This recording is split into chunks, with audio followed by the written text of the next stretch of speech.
What is a world untouched by sin, uncorrupted by the plight which befalls humanity and floods the earthly existence? When delving into the Forgotten City, a Skyrim mod turned standalone RPG, one can get entirely lost in these ruminations. The Forgotten City is a non-linear exploration of culture, faith, and human nature. Not an outright education of right or wrong, but a prompt for the player to survey the notions of such philosophies in the setting of a long-lost Roman city. Throughout history, humanity's ideas surrounding these ideals stem from many places, but one such source that rises repeatedly is that of a culture's faith.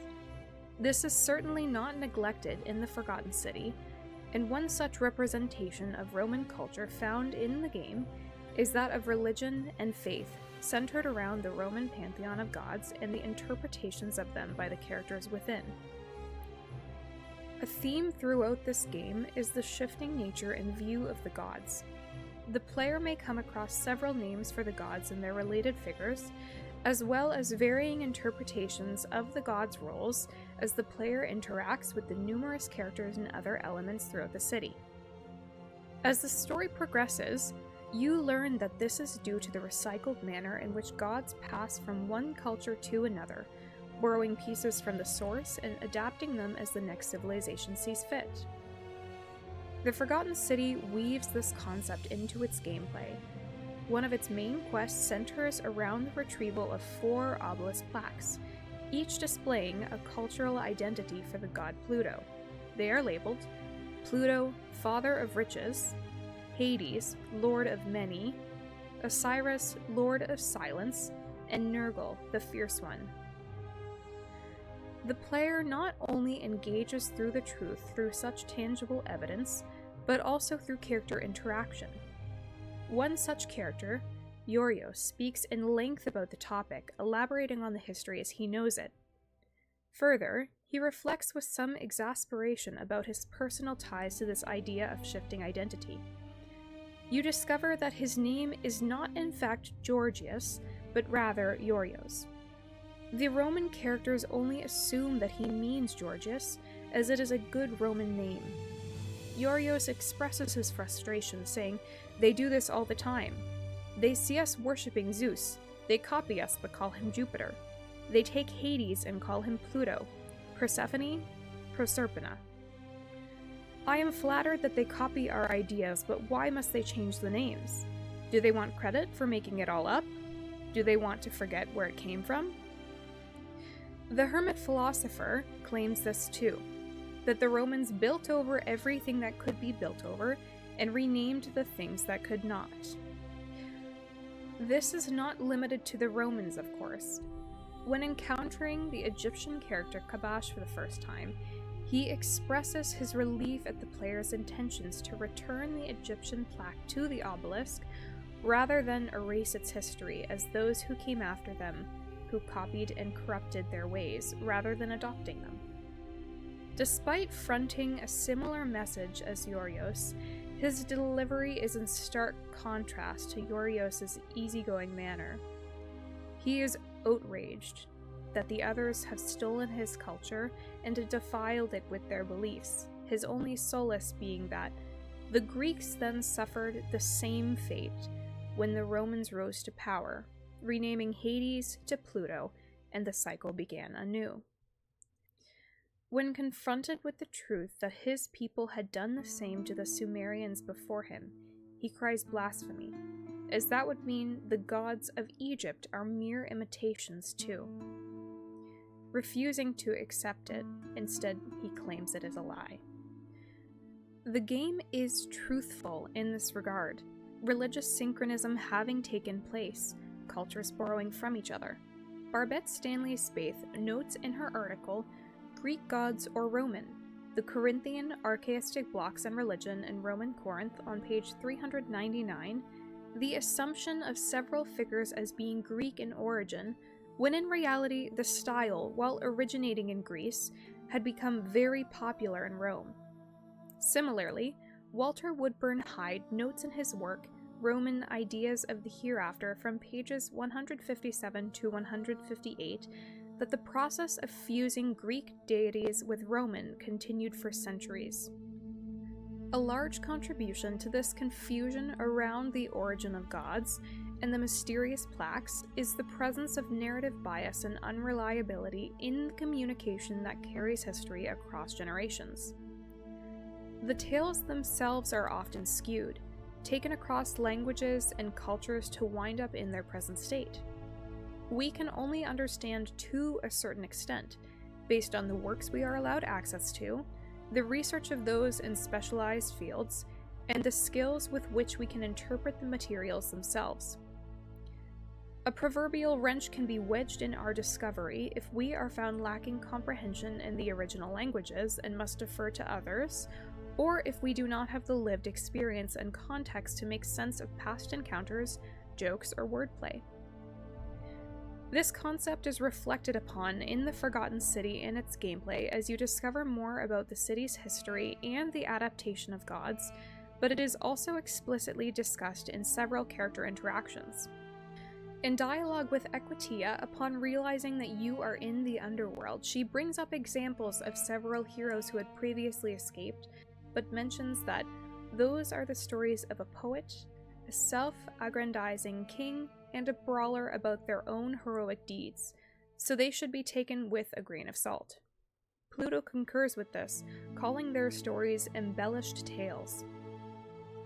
Even the human knowledge of the underworld passed through generations was revealed to be caused by a failed mind-wiping of Gilgamesh in this universe, and the stories in his epic twisted and distorted over generations, assisted even by human greed and the pursuit of profit in the case of Egyptian priests developing their guides to the underworld.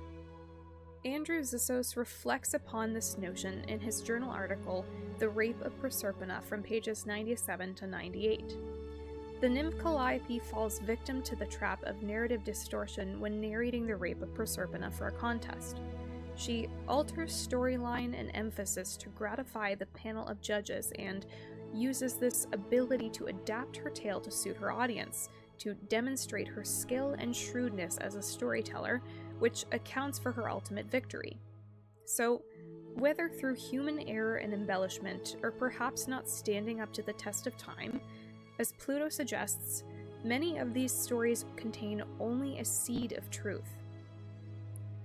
The constantly shifting and warping interpretations of information creates an atmosphere in which differing opinions and views of the truth are brought forth.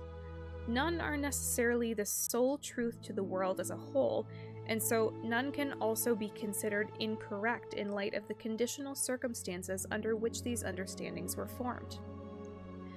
As the gods' representations and related information around their existence have seen such adaptations over time, then it is no surprise that the moral beliefs upheld by individual characters also differ. Throughout the game, you witness many interpretations of what the Golden Rule exactly is, but the classic Golden Rule becomes particularly relevant as it is brought up in dialogue again and again. This philosophy takes many forms in terms of phrasing, but it is a clear theme of importance based on its continuous appearance in the game. We hear, "Avoid doing what you would blame others for doing," the simple wisdom from Thales of Miletus, first of the 7 sages of Greece, quoted by Yorgos. From Hillel the Elder, summarizing the entire Torah, Ulpius recalls, "What is hateful to you, do not do to another."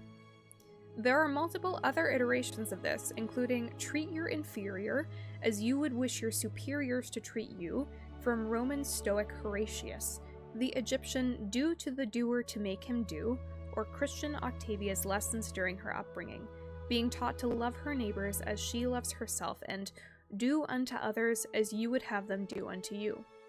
Even Fabius says simply, "If people are nice to each other, we won't have anything to worry about, will we?"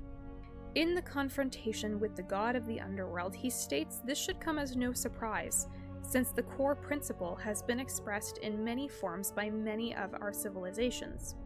He elaborates that it is a simple concept, and everyone is born with the faculties required to apply it to any situation. Despite the insistence with which this ideology is pushed, as Yorios says, it is not enough for us to do this alone. Even if the majority of the population adopts this principle, it can be undone by a single selfish act, and the many shall suffer for the sins of the one. Though the golden rule is simply put, different personal ideologies create different interpretations of the sins in play. People interpret what they are told to serve their own intents, whether conscious or unconscious.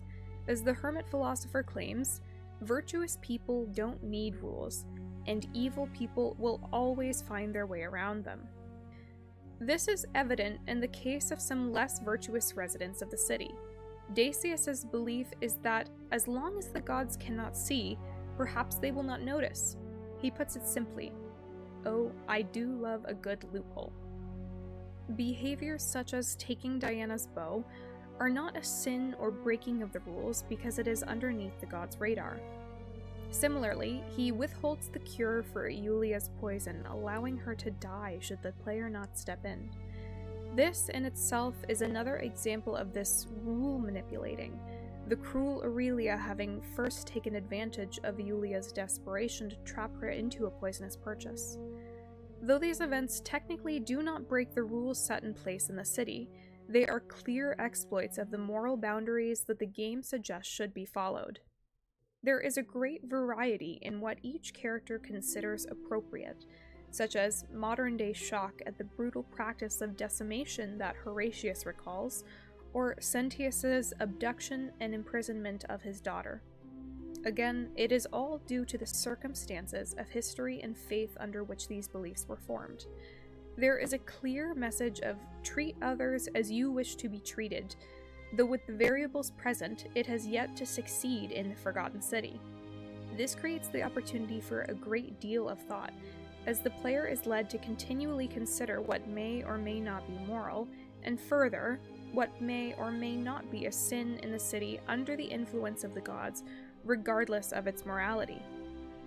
In in-game interactions with Pluto, he states that the cornerstone of morality is the ability to determine right from wrong on one's own.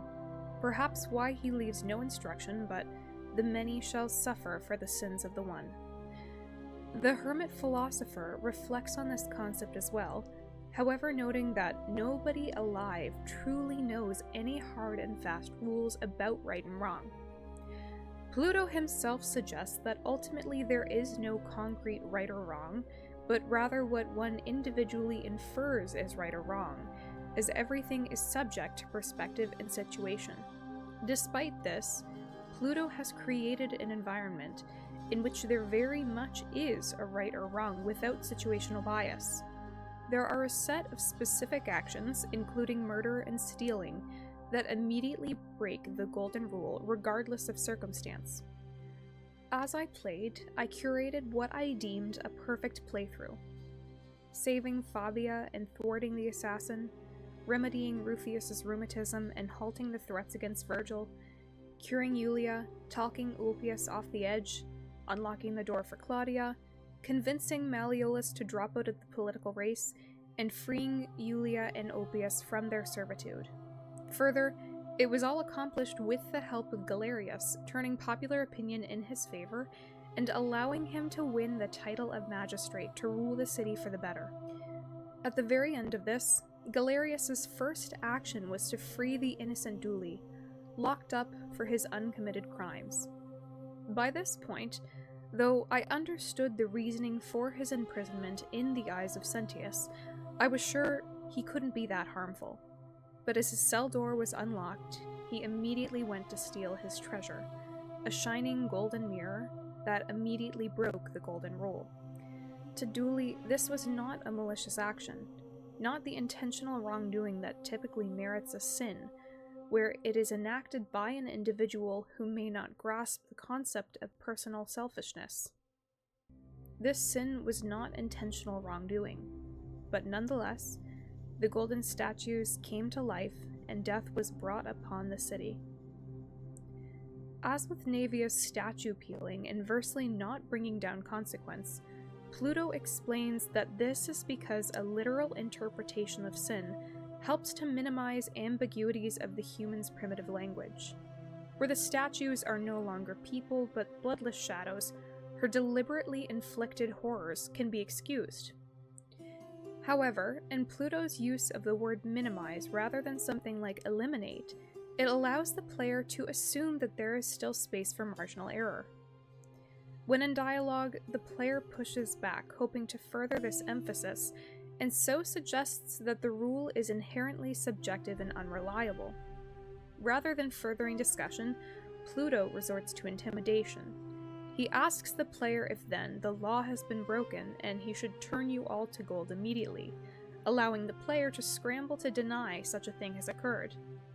The player can go on and elaborate on each of the ways that the golden rule has been skirted around or unfairly utilized, but each ends in the same way, with Pluto's leverage of power should the player disagree or bring any valid point to light. Finally, the player is allowed the dialogue. It's no wonder people say the gods are cruel. This just shows how unreliable and subjective your moral code is. You're not better at judging right from wrong than any human, which ultimately reveals a crucial element of the Forgotten City's overall plot and message. Though the gods in the universe of the Forgotten City hold a great deal of power, they are not the paragon of morality that they may think. This idea is common throughout Roman mythology, creating a picture of wrathful beings meting out justice and punishment as they see fit. Apuleius in The Golden Ass, Book 4, line 28 to Book 6, line 24, details how Aphrodite torments Psyche for the crime of her beauty. In Metamorphosis, Book 6, from lines 1 to 129, Ovid narrates Athena transforming Arachne into a spider for daring to possess the same boastful pride in her weaving that Athena herself shares. This reputation is certainly honored in the Forgotten City, residents wishing to keep the gods at peace or preferably to avoid their notice altogether. Sentius declares this from the beginning, that breaking the law in the city will anger the gods and provoke a terrible punishment, like the curses of Medusa and Midas combined, that they will only find prosperity by offering the gods proper respect. Equitia has a similar sentiment, that it is vital to ensure the sanctity of the temples is preserved and keep the gods appeased. She, however, further elaborates that this is not just to invite their blessing, but also to avoid bringing their wrath down upon us. Names like Dis or Dispater, as the Theoi project in Britannica note, were commonly used and accurate to history. Equitia even explains that all Romans try to avoid saying Pluto's name, as he might hear them. One does so at their own peril. This is not the eager worship of benevolent and righteous gods, but rather that in fear of a storm hovering beyond the skyline. It is more than justifiable that they have their reservations, humanity being regularly used as a chess piece in the gods' squabbles. Eurios notes Demeter's use of the population as a tool to force Hades' hand in the kidnapping of Persephone, and in such cases as the events of the Iliad, people are also wielded in the battles of the gods. In Eurios' words, it is how our gods operate. This is problematic in itself, but even more so, it suggests that the gods have no moral high ground on the actions of humans, for they themselves are guilty of all the same shortcomings. In conversation with Ulpius, when investigating Scintilla's disappearance, he asks, what god sees a young woman being abducted and does nothing about it? Pluto would, of course. When explaining the situational bias against Scintilla's abduction leaving the Golden Rule untouched, Pluto agrees that it was necessary to avoid her escape and bring his wrath down on the rest of the city's occupants. In his eyes, it is better to allow this girl to suffer in captivity than to jeopardize his authority. Pluto, like the other gods, is not the paragon of moral thought and correctness that he may delude himself into thinking, able to judge the actions of humanity from an objective place. This is true especially in his verdict around Scintilla's abduction. having in turn done precisely the same to Proserpina. The game stays true to the hymn to Demeter, the second poem in the Homeric hymns where Proserpina was wrapped away in lines 1 to 4. Pluto's possessiveness here is magnified, eliminating her autonomy by holding her where she may not age, captive even amidst her embrace of humanity for fear of losing her even to death. Equitia has a poignant statement about this, expressing, "The gods are a mirror image of mankind as far as cruelty is concerned." Being that the creator of this city and the Golden Rule himself is flawed in his moralistic and personal interpretations, the entire grounds of this experiment is flawed in turn. In that concluding conversation with Pluto, the player is able to summarize this with their choice of dialogue, claiming, "Nobody's grasp of right and wrong is so perfect that they can be trusted with all this power." In his wager with Jupiter, Pluto has corrupted this city through these forced, flawed circumstances, and has evolved into a tyrant. This draws back again to Ovid and his Tale of Hospitality and Metamorphosis, Book 8, lines 611 to 728. Equitia graciously thinks that it teaches that we should always show compassion to those less fortunate than ourselves. But as the player can oppositely choose to respond, perhaps it's that the gods may kill you at any moment for failing their test, and they don't even have to tell you what the rules are. All in all, it makes sense that when trying to enforce the Golden Rule, humanity steers into trouble. Their differing beliefs stemming from a multitude of courses create differing ideas of what sin is, and sets the stage for the pivotal conflict to take place, being unable to come to terms with a set of rules that does not allow for subjectivity, while sparing the weight of others exploiting them. The only thing that remains clear is that there is an unforgiving being in power and they must not bring down his wrath. All of this comes together to communicate dissonance around potential ideologies that the player may approach this game with. These differing opinions and lack of concrete facts around the interpretations of the gods and their expectations allow for the game to curate an unstable atmosphere where elements are constantly shifting. They allow for an aspect of discovery to take place, for the player to rocket into this game and launch themselves into the mystery of sorting out the issues of the Forgotten City and its many residents. The player makes difficult moral choices. Who's to say that you have the right to decide these things? Does it reflect on the unfairness of the circumstances of these people, and in particular the enslaved persons who are unable to take little action on their own? Does it perhaps allow you a sort of godlike power, when you grasp that you have knowledge the characters are not permitted unless you should grant it to them? When you also have the ability to comb the internet for options, to understand lore and information that the characters have no way of accessing? As the player moves on, the question of right and wrong, of moral judgment, is a constant. It's unavoidable in every interaction, in every conversation or loop as you continue on. There are clear behaviors which break the Golden Rule, but behaviors which go unpunished that the player may recognize as unjust for themselves. If there was a straightforward answer, a set correctness for every prompted observation, the Forgotten City wouldn't be such a dynamic, interactive, and reflective game. It is due to the interpretation of the gods that this is possible. They are represented accurately, their shifting nature and multifaceted personalities bestowed upon them through adaptations as they are passed from culture to culture. Their depiction is aided by narrative bias, which skews the relevant stories and belief systems they impart, leading to this multitude of moral approaches and a system in which right and wrong are impossible to solidly establish. As their own flawed behavior gives them no more clarity over these understandings, the Forgotten City's Golden Rule is rendered an impossible question. Their conflict around ideas of personal belief expressed by the characters and the consequent judgments by the Golden Rule allow the player to reflect upon their own moral beliefs. As they are looped through time and time again, the player is forced to delve into the inner workings of their personal judgments and ideologies. This results in an infinitely complex and educational game which sees you analyzing its conclusions and holds a mirror shining right back at you. Thank you for listening.